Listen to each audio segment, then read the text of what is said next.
Chapter 5. It is axiomatic that nature's laws are of comparatively little use to science as means for the advancement of human knowledge. Until they have been formulated, formulation presupposes generalization, and generalization presumes universality. This presumption, however, is subject always to further investigation and to consequent disproof. And it is disproved when an exceptional case is discovered. For nature's laws are immutable and admit of no exceptions. If, therefore, it is found not to be universal, it is not a law, and all conclusions based upon it must be revised. Nevertheless, a universal law must be formulated in terms indicating universality before it can be made generally available for scientific or practical uses. It may have been floating around loosely in human consciousness for ages, and it may have been found useful in specific cases by an indefinite number of individuals, and those individuals may each have formulated a law applicable to his own field of research, yet it is not universally available until someone collates the different classes of cases and crystallizes the thought involved into a concrete form of human expression indicative of universality. When this is once accomplished, however, such is the conservatism of science, or the perversity of human nature. The discovery is generally destined to encounter three successive stages of opposition. First, it is met by a universal shout of derision. When that fails to disprove it, as it sometimes does, everybody claims it as his own. When that is disproved, as it sometimes is, each claimant proceeds to cover himself with the dust of old libraries in an effort to prove that it was always known. Newton was not exempt from the usual course of opposition. His discovery was derided in scientific circles. He was encountered by rival claimants. Volumes have been written to prove that there is no such force as the attraction of gravitation, and still others to prove that Newton did not discover gravity, the proof being that the term had been in common use long before Newton was born. Nevertheless, no one has yet succeeded in robbing Newton of the credit of the discovery that the force which the world has consented to designate as gravitation acts with an energy proportioned directly as to the mass and inversely as to the square of the distance, and that the formula is as applicable to the apple which falls to the earth as it is to the movements of the planets. Nor is the luster of his name dimmed in the slightest degree by the fact that his discovery was made possible only by Kepler's previous discovery of the laws of the planetary orbits, nor by the fact that the success of his work finally depended upon Pickard's correction of the old measurement of a degree of the Earth's surface. All great discoveries are necessarily the resultants of all previous subsidiary discoveries. The laws of duality and suggestion furnish striking examples of laws dimly perceived for ages, used by many, discovered in subsidiary sections, so to speak, and finally formulated as a universal law, and thus rendered available for the uses of all mankind. The great factor in the retardation of the final establishment of the two laws consisted in the fact that they are the necessary concomitants of each other. That is to say, suggestion is necessary to duality, and duality is indispensable to suggestion. In other words, a clear conception of the law of suggestion as it manifested itself in its protean aspects was impossible in the absence of the theory of duality. And on the other hand, duality was inconceivable in the absence of some salient point of differentiation between the hypothetical two minds or states of consciousness. And suggestion furnished a point of differentiation so clear and unmistakable that duality became a logical as well as a psychological necessity.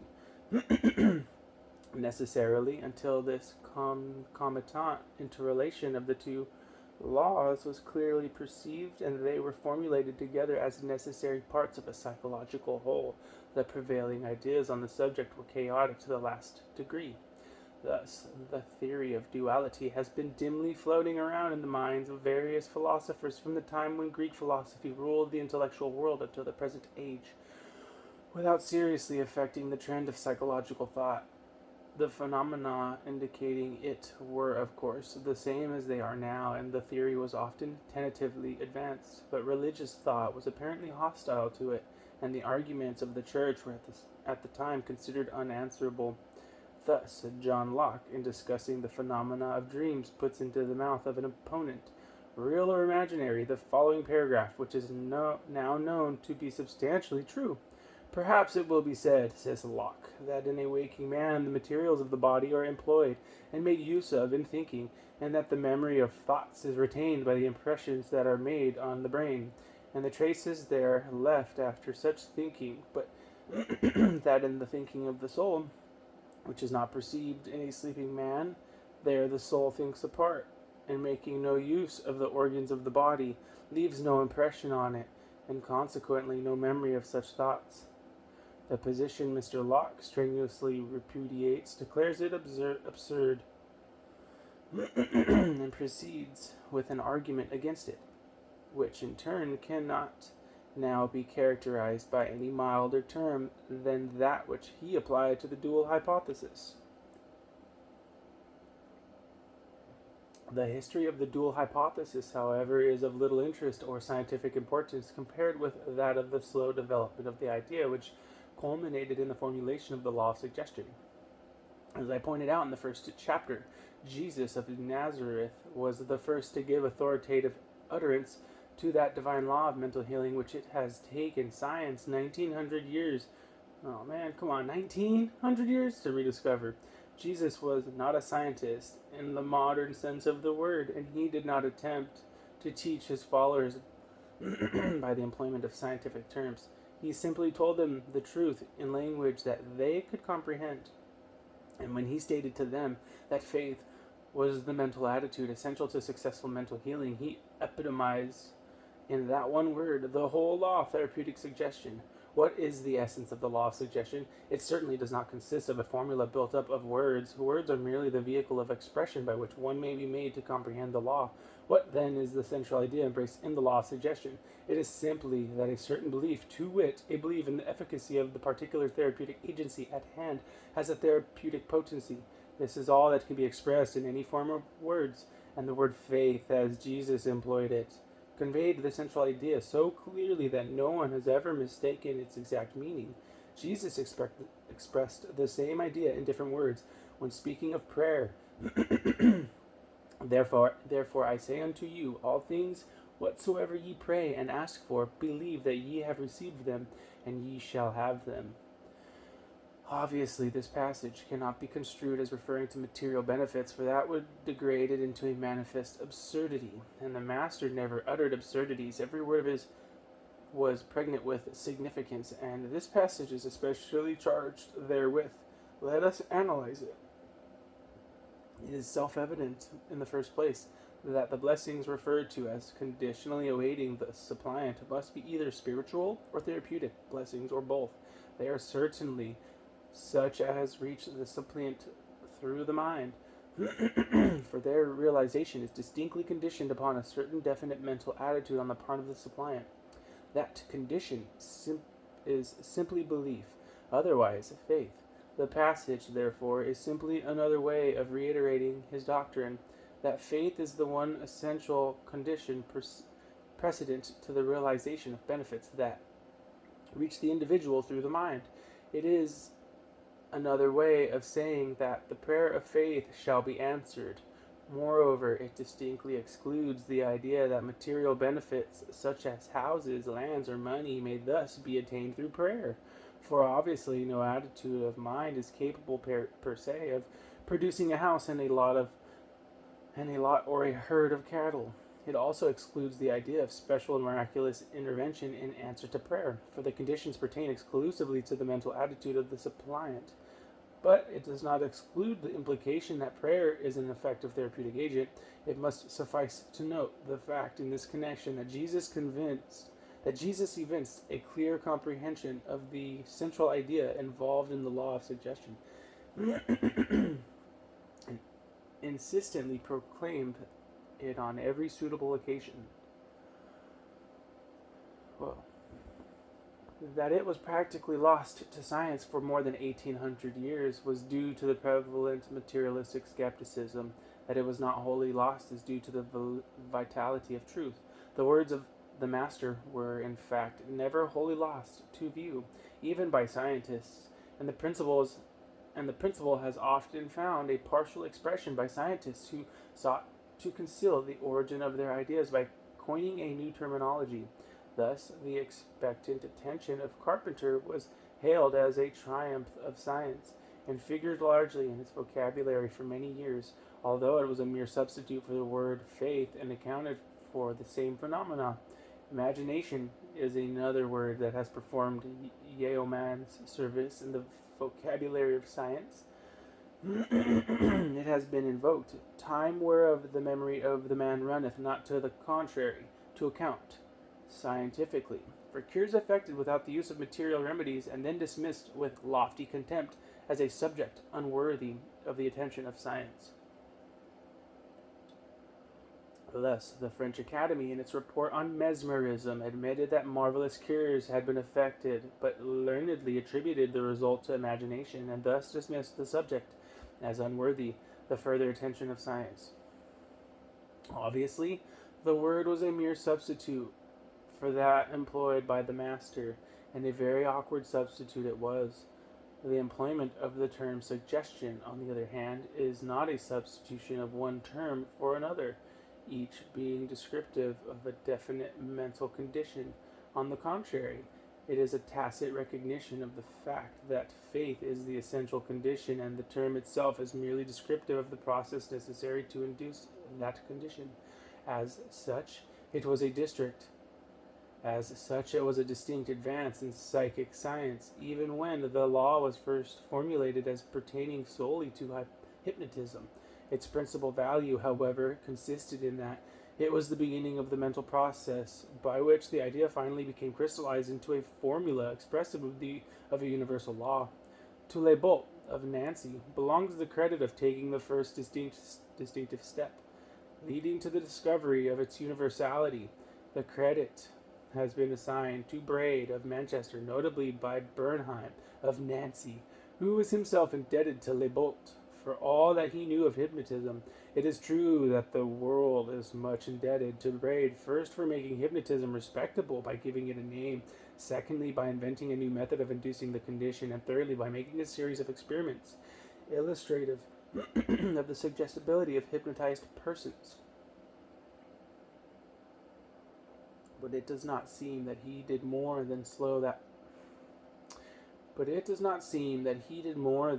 that the faith requisite for successful mental healing could be induced in a patient's mind by any kind of statement, true or false, provided the hypnotic condition could be first induced. But Paracelsus made a broader discovery than that 300 years before Braid was born, for he distinctly intimated that a false belief, however induced, is just as efficacious for therapeutic purposes as a true one, faith being the sole condition precedent, and Pomponazzi in the 16th century gave utterance to expressions of identical import.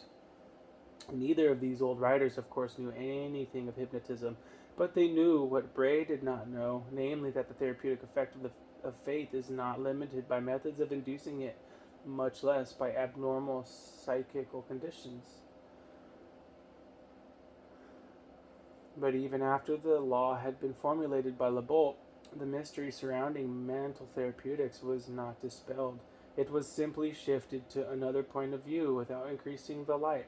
Up to that time, hypnotism per se was supposed to be in some mysterious way the curative agent.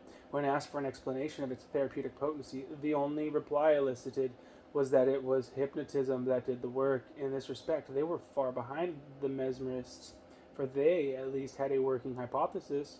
Right or wrong, they had a theory of causation that had many facts to support it. Animal magnetism, or the theory of fluidic emanations from the healer impinging upon the patient, had at least the merit of a valid working hypothesis. This hypothetical fluid, it was held, by its mysterious influence upon the vital principle, reestablished functional harmony, and the logic of analogy was invoked in a comparison of its methods and benefits to those of light, heat, and electricity. But science rejected the theory with hysterical indignation and persistently denied the phenomena until Bragg showed that he could reproduce a small part of the phenomena by processes that excluded the fluidic theory. But his master stroke consisted in giving it a new name, which implied no theory of causation except that of sleep. This at once placed the whole subject upon a scientific basis, for not only was the name borrowed from the Greek, but it implied no theory of causation beyond what was tangible to the senses. The patients slept and were cured, and that was all there was of it, and so it remained for about 40 years when Leibold formulated the theory of suggestion. This was resisted for a time by rival schools, but its truth was so obvious and so easily demonstrable that its opponents were at last forced to yield. This, of course, supplied a long-felt want, namely a theory of causation for hypnotic phenomena, and again hypnotism was placed upon a firm scientific basis. But this, in turn, was unsatisfactory to the rigidly scientific mind and conscience. It was an explanation that did not explain. It simply removed the explanation one step farther back and thereby deepened the mystery.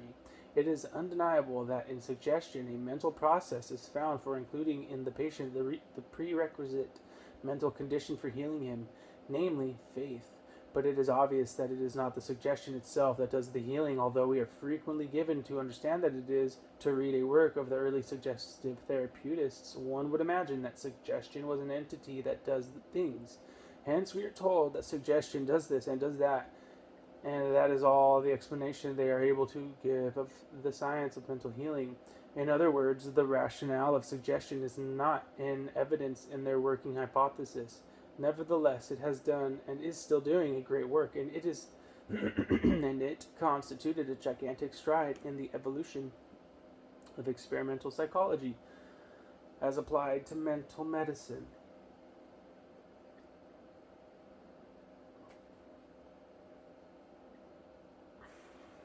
But as I have already pointed out, it required the theory of the dual mind to complete the working hypothesis for mental healing. Under no other theory or possible theory can it be explained why suggestion is able to induce the requisite mental condition. To say that it works its results by exciting the imagination of the patient is to employ a phrase of indefinite meaning where an intelligent entity is indicated. A suggestion is a statement made by one intelligent being to another, presumably intelligent being. Otherwise, it could produce no result, physical or mental. A therapeutic suggestion, in order to be effective, must be a statement addressed to an intelligence whose faith can be stimulated and who possesses the power to carry the suggestion into effect. Such an intelligence is found in the subjective mind of man, in short, the vital principle of which scientists in all ages have discoursed so learnedly is an intelligent entity, or at least an organized intelligence, controllable by suggestion and invested with full power to control the vital functions. That this is true is attested by all the facts of psychological science pertaining to the subject matter. Not one fact of either mental or physical science militates against it. I submit, therefore, that if true, the dual theory is another step in advance toward placing mental medicine upon a scientific basis, in that it shows why suggestion is an effective agency in the cure of disease, but another step is required before suggestive therapeutics can be truly said to be invested with the dignity of a science. It still remains to show how the subjective intelligence is enabled to produce its wonderful therapeutic results. Of course, this can be done only approximately by showing that the necessary and appropriate machinery exists in all sentient organisms for that purpose. I have already hinted at the subject, but a full discussion of it must be reserved until the third term of our therapeutic formula is reached in its order. In the meantime, enough has been said to justify provisionally the broad generalization of the law of suggestion embraced in the second term of our formula, namely that the subjective mind is constantly amenable to control by the power of suggestion, and this without reference to the states or conditions hypnotic or otherwise, of the objective mind. Let me make myself clear upon this point, for its practical significance is as broad as the realm of human intelligence. Bernheim, in pursuance of the then prevailing theory limiting the scope of the law of suggestion to definite pre-existent states or conditions, defines hypnotism as the induction of a peculiar physical condition which increases the susceptibility to suggestion. The italics are mine. He had previously noted that certain persons were susceptible of suggestion in their apparently normal state to a more or less limited extent, and he also knew that hypnotized persons are, as a rule, more easily controlled by suggestion than they are in a normal state. Hence his apparently correct conclusion that hypnotism merely increases the susceptibility to suggestion. But therein lurks a fundamental error, for it implies a limitation that does not exist. It would be more exact and truthful to define hypnotism as the induction of a peculiar physical condition which releases the subjective mind from the dominance of adverse autosuggestions. The subjective mind is constantly controllable and controlled by suggestions coming either from without or from within, the latter arising from habits of thought or settled principles or convictions or prejudices. As I have pointed out in previous chapters, they are termed auto-suggestions or self-suggestions, and they often prevail against suggestions from others. And as in all other contending forces of nature, the stronger necessarily prevails. Obviously, it was the lack of a clear conception of this fundamental principle that led the Lebault-Bernheim school of suggestionists to assume limitations to the law of suggestion, or what was equally unscientific, to imagine that there can be exceptions to a law of nature. It must be said in extenuation, however, that when they began their investigations, the prevailing ideas were in a chaotic state, and further, that for the mere purposes of practical therapeutics, the hypothesis, as they formulated it, was sufficiently near the truth to give them the machinery of suggestion to work with. On the other hand, now that it is known to be a universal law of the subjective mind, it is at once seen that its field of usefulness is as wide as the domain of human thought, and that of all the laws of the human soul, the law of suggestion is the most important, so long as it inhabits the mortal body. I have elsewhere shown that amenability to suggestion is a limitation pertaining solely to this life, and that in the future life it is no longer in evidence, the soul being endowed with the godlike power of intuitive perception of all truth pertaining to its well-being and its stage of development. I cannot repeat the discussion here for obvious reasons. It must suffice in this connection to point out some of its uses in this life outside the domain of mental therapeutics. Nor will the intelligent reader be surprised when he is told that the law of suggestion is a factor of equal importance in every other field of human activity. For instance, it is the one all-important factor that, in the education and development of children, morally as well as intellectually, as in mental therapeutics, it has been ignorantly employed throughout all the ages, and its variant effects have resulted from the accidents of environmental conditions, and not from a knowledge of the law itself, an ignorance, in fact, of its existence. Nevertheless, the law existed from the very beginning of sentient life, and it has performed its mission as a civilizing agent in all the variant stages of human development. As in mental therapeutics, it is adapted to all conditions and performs its humanizing mission in spite of ignorance and superstition. But again, as in mental therapeutics, certainty and permanency of results can be achieved only when man understands the law and intelligently applies it to its legitimate uses. When that knowledge is attained, every mother will have in her own hands an easy and absolutely certain means of controlling the energies of her children and directing them into whatever channels of activity she may elect. It is axiomatic that knowledge is power, and know thyself is a time-honored injunction to mankind. Combining them, it may be truly said that to know thyself is the certain means of obtaining power and dominion over others. Without unduly anticipating what it is to be said in future chapters of this book, it may be said that when the parent is armed with the knowledge of the law of suggestion, he is possessed of the means, and not only of directing and controlling the general education of his children, but of directing the moral trend, anticipating bad habits, or curing them when formed, removing undesirable or vicious traits of character, inspiring industry and ambition, and even of removing or neutralizing the mental or moral obliquities due to heredity. Nor are the mental and moral effects of suggestion confined to the young, for adult criminals may thus be reformed and restored to usefulness, although with less certainty of immediate results. Bad habits may be eradicated in the adult as well as in the child by the judicious employment of suggestion. Other things being equal, the effect is the same. Nor is this all for good suggestions, of whatever character they may be, or to whomsoever they may be addressed, invariably react upon the character of the suggester. It is impossible for one to suggest moral principles to another without being morally benefited himself. It is impossible for one to be a drunkard when he is employing suggestion for the eradication of drinking habits in another. I have known men to be utterly unable to bear the smell or taste of liquor after making a series of strong and vigorous suggestions to a drunkard that the taste or smell of liquor would thereafter make him sick. I knew one, a moderate but habitual user of intoxicants, to be made violently ill by taking a small drink of whiskey after making such a series of suggestions to a drunkard. This occurred to him 3 times in succession before he divined the cause. He was an amateur suggestionist, and not well grounded in the principles of the science he was practicing. Otherwise, he would have known that under the law of duality, an autosuggestion is as effective as a suggestion from another. The objective mind suggests, and the subjective mind accepts and believes the suggestions and performs its functions accordingly.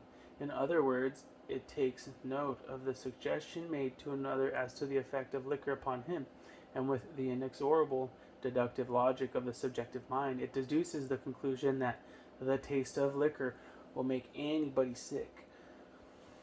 I have known several hypnotists who lost their former drinking capacity after treating others for the eradication of the habit. Some of them realized the reason and some did not, which is but another way of saying that some knew less than others about the intricate workings of the law of suggestion. I have, in fact, never known one who has been able to retain his capacity to drink liquor, even moderately, after treating others for the habit of drunkenness, without a determined effort to do so. That is to say, by resorting to a course of vigorous autosuggestions. It will thus be seen that autosuggestions are as effective for the eradication of bad habits as are the suggestions of others, and I unhesitatingly affirm that any one can thus relieve himself of any habit he sincerely desires to get rid of, but it often happens that the patient has no real desire to be rid of his habit, and this constitutes an adverse autosuggestion which necessarily defeats the object. The same remark applies to all suggestions for the eradication of habits, from whatever source they may emanate. This, however, is a slight digression. The point which it is desired to enforce is that all suggestions to a patient react upon the one who makes the suggestion. As has been before remarked, action and reaction are always equal, and the principle is as true of mental as of physical energy. As the teacher is benefited by fixing the lesson taught more firmly in his own mind, so is a suggestion, moral or therapeutical, beneficial to him who makes it, like the quality of mercy. It is twice blessed. It blesseth him that gives and him that takes.